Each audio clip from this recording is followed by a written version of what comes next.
Welcome back, my friends, to another video here on the channel. Today we got a bunch of gaming news for you guys in this video. But first, if you guys new channel, you don't know what we do here. We do a variety of gaming content. We do gaming news like this one, let's plays, gameplays, different things like that. So we talk about games, we play the games, the best of both worlds, and all that good stuff. So if you are new, be sure to subscribe, tell your friends so we can continue growing the channel and all that good stuff. But yeah, we got a couple different things to talk about. Also, if you guys have missed my my couple last let's plays, I actually did the Ghost of Tsushima Legends DLC. There's 3 episodes of that. I did that with a good friend of mine. You may know him as Hollow on YouTube. And then I also started the Walking Dead season. What was it, season 3, I believe, A New Frontier. So I'm trying to finish up that series as well. So I'm going to do that one in the final season before, you know, the next generation of consoles come out. And then when the next gen comes out, we're going to be unboxing the consoles, the accessories. We're going to be doing let's plays of those games as well, continuing the gaming news as well. So like I said, lots of different gaming content. Keep it locked on the channel, all that good stuff. And let me know what your favorite kind of content from me here is on the channel, or do you like a little bit of everything? Anyways, so first up, we're going to be talking about Watch Dogs Next Gen. So we have a little bit of information from an AMA over on Reddit, where the Watch Dogs devs responded to a question if, you know, some of the features on PS5 and Xbox Series X are going to include things like, you know, 120 frames per second, ray tracing, 4K, what exactly that entails. Throw it up on the screen right now. So their response is very, very simple. It's just that you know, the game is going to include ray tracing, 4K, 30 FPS on PS5 and Xbox Series X. Really that simple. Not much more of a response beyond that. So the question is there going to be like fidelity mode and a performance mode, kind of like we've seen with, for example, Marvel's Spider-Man? We know that's going to have those 2 different modes. So if you want to play it in 60 FPS, but then, you know, you have less features, less, you know, visual, you know, goodness, if you will, like ray tracing maybe is dumbed down or completely disabled, or, you know, some of those kind of bells and whistles are dumbed down in order to achieve that 60 FPS. I don't know if that's going to be, you know, a thing in Watch Dogs on next gen. All we know for sure is that it will have ray tracing. It will be up to 4K and 30 FPS. So I guess 4K, 30 FPS, ray tracing, like all in one. Maybe that would be the fidelity mode. Maybe they will have a performance mode. Maybe they won't have a performance mode. Not every developer will do that. It seems like, you know, a good chunk probably will moving forward, and, you know, maybe some won't. I don't know. I really don't know. It's not to say that they won't do it. It's just this is all we know right now. So let me know what you guys think about that in the comments below. And we are going to we're gonna move on because we got some other things to talk about, my friends. So more Banjo games, more Conker games. Is that a possibility? So if you don't know, Microsoft, of course, owns Rare.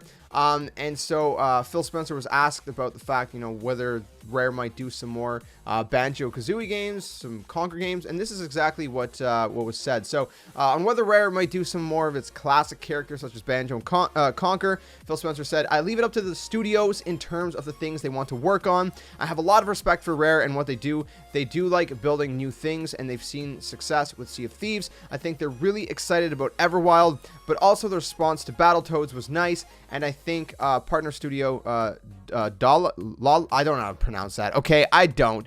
Did a good job with the game, and so I think it's just always a balance. My inbox is full of let every studio do new, you know, intellectual property, and also why have you brought back Crimson Skies and Blink? So I kind of like that fact about Microsoft and the you know, the way that they handle their studios. They just let the, you know, the developers do what they want to work on. You know, they don't force or twist their arm into something they don't want. You know, they're not going to Rare like, you know, twisting their arm. You got to do another Banjo. You got to do another Conker. If Rare wants to do it, then they can do it. If they want to do something else, you know, they'll do something else like Everwild or like Sea of Thieves or, you know, whatever else. So it's kind of nice that, you know, Phil Spencer is saying that they just kind of, you know, let them, you know, be creative and kind of let them, you know, go wild to whatever extent. So who knows if we will see any more Banjo and Conker. I hope we will at one point, but your guess is as good as mine. Moving on from that, my friends, we got some numbers for the September NPD. So this is pretty good, man. Pretty good list here. Pretty interesting. So I'm gonna throw it up on screen right now. Number 1 is actually Marvel's Avengers, which recently was announced that the next gen versions are going to be pushed off to 2021. Worth mentioning that, kind of like a little side note right here. Anything with a star beside it means digital sales not included. So Super Mario 3D All Stars is number 2. And the digital sales are not included for that, which is pretty pretty insane. It's actually really crazy. So third is Madden NFL 21. Number 4 is Tony Hawk Pro Skater 1+2, which I absolutely loved. A lot of you guys probably found me from that those series of videos. There's like probably 4,500 of you that came to the channel or subscribed to the channel from that series, which, by the way, thank you. Also worth noting, Super Mario 3D All-Stars, anything Nintendo related, if you guys are wondering, I do over my Nintendo channel, so definitely check that out. Link description below. JSkeleton's Nintendo World. Anyways, number 5 is NBA 2K1, which is, again, only digital, no digital sales, only physical. Number 6 is Call of Duty Modern Warfare. We got Crusader Kings 3 at number 7, interestingly enough. Animal Crossing New Horizons at 8. Again, no digital sales included, so the fact that it's 8 for September, I mean, it's still hanging there, man, and it's been out for a little while now. Star Wars Squadrons at number 9, Mario Kart 8 Deluxe at number 10 with only physical sales, Crash Bandicoot 4 at number 11, Ghost of Tsushima at 12, Ring Fit Adventure at 13, Super Smash Bros. Ultimate, only the physical sales at 14. We got UFC 4 at 15. New Super Mario Bros. U Deluxe, only physical sales at 16. The Legend of Zelda Breath of the Wild, only physical. 17. Super Mario Odyssey, same thing, only physical. At number 18. Mortal Kombat 11 at number 19. And Super Mario Party, only physical sales at number 20. So those are your top 20 for the September NPD. Let me know what you guys think about that in the comments below. Did you buy any of these games in September yourself? Obviously, you know, Tony Hawk came out in September. Super Mario 3D All-Stars came out in September. Was Marvel's Avengers, wasn't that in August, though? It was probably late August, though. I can't remember, man. There's so many things that have been releasing. It's hard to keep track. All right, so we got a couple more things to talk about. We're going to be talking about some PS5 stuff. So there's actually some information regarding the PS5 firmware and how they're going to be able to adjust, I guess, the firmware, or not adjust firmware, but release firmware that adjusts the fan in the PS5. So, for example, let's say it's fine at launch, or, you know, maybe they see some games need some more, you know, power, or, you know, maybe they don't need as much power. You know, they can adjust these things on the fly. So this is exactly what it said regarding that. So various games will be released in the future, and data on the APU's accelerated processing unit behavior in each game will be collected. We have a plan to optimize the fan control based on this data.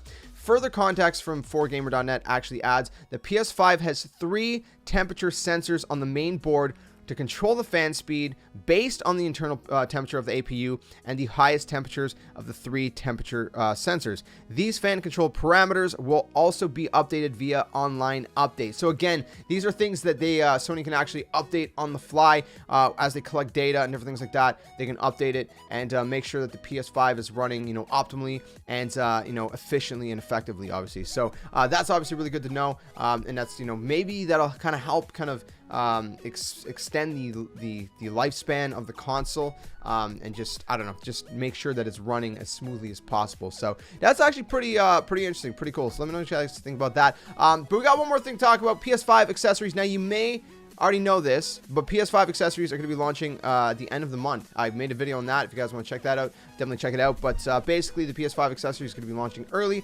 October 30th, and that's official. That's official from Sony.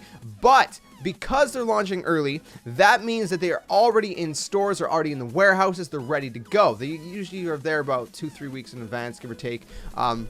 Especially with the state of the world right now, you know, they got to get the products there ahead of time and make sure that they are, you know, ready to go. So yeah, so the controllers are there. Now, this is actually something I've seen Spawnwave post about.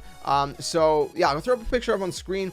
I guess he was sent some of these pictures, and so people are actually, you know, getting hands-on with the box in these warehouses and things like that, so you can see what the actual box looks like in person. This is the front of the box, and then this is the back of the box. I mean, if you guys are curious what the back looks like, it says heighten your senses. I'm really excited about the, you know, the haptic feedback and the adaptive triggers, you know, and all that good stuff. And all that. So, but interestingly enough, people are already getting them out of the warehouse. You know, they just happened to sneak out of the warehouse. They just grew their own feet, and they ended up on the street. Yeah, right. Anyways, people are already selling them. This was posted, I think, over on Reddit.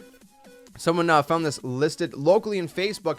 $100. Now, this is USD. I'm assuming this is a US listing. So, in Canada, the PS5 controllers cost like $89.99. They cost $90, so there's only like a $10 difference. But if you're in the US, I'm assuming that's what, a $30 difference. I think you guys are paying like what, $70 for these controllers. So people are getting like $30 profit off it.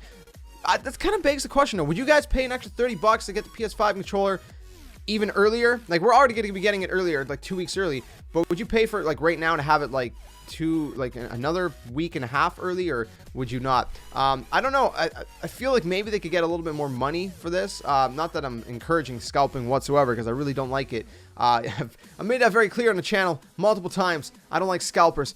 I don't like the whole scalping thing. I'm sure, you know, there's some part of the scalpers that, you know, probably are decent people, but the scalping part of them is not very good. So anyway, so we got controllers out in the wild. People are selling it. Interestingly enough, though, now this has nothing to do with actual accessories being out in the wild, but we've seen black controllers and stuff, and, you know, certain things like that leak before. Apparently the FCC or whatever they're called, I get them mixed up, man. I'm in Canada, okay? I'm in freaking Canada, all right? I think it's the FCC. Anyways, throw this picture up on screen. They actually have a blacked out controller. The buttons are all blacked out and everything. So obviously this is more like a prototype, and it was for the FCC to, you know, kind of, you know, test and all that, so they can, you know, actually do their thing. So yeah, I don't know. So we got kind of a little bit of a look at what a whole blacked out, you know, PS5 controller would look like. You know, a couple different angles, the insides, and all the good stuff as well. So very interesting on that regard. I don't think we'll ever see a completely blacked out PS5 controller that looks like this. I'd be very, very, very surprised. But, you know, it's kind of cool to see that this is a real one. But again, this is probably like something that, you know, even dev kits probably had, you know. These are probably the kind of controllers that developers were using for the past, you know, who knows how long. And it even kind of looks like the sticks on the DualSense. These looks like kind of more of the sticks that you would find on the PS4 controller. So I think this is very, very, very early on in the build. So I just thought it was interesting to kind of show you guys that as well. So anyways, that's pretty much it, my friends, for the news today. Let me know what you guys thought about it all in the comments below. And again, are you guys going to be excuse me, are you guys going to be picking up the PS5 accessories early at the end of October? I'm definitely going to be picking up a controller at least. I'll be unboxing it, showing off to you guys here on the channel. Then of course when the consoles come out, I'll be doing that as well, so keep it locked. We're going to be playing the games as well. Like I said, more news to cover. So the best of both worlds, talking about games, playing games. It's all good, man. It's all good times. So keep it locked, tell your friends, and let's continue to grow the community and all the good stuff. Speaking about communities, if you want to join our community Discord, link in the description below. You can follow me at JSkeleton2 on Twitter, also twitch.tv/JSkeleton2. You can check out my Nintendo channel, youtube.com/JSkeleton plays games, which is actually called JSkeleton's Nintendo World. But anyways, you know, the URL is different for whatever reason. Anyways, thanks for watching. Stay safe, stay well. I'll see you guys in a very, very soon video. That's bad grammar. I'll see you guys in another video very soon. And until then, my friends, game on, and thanks for watching.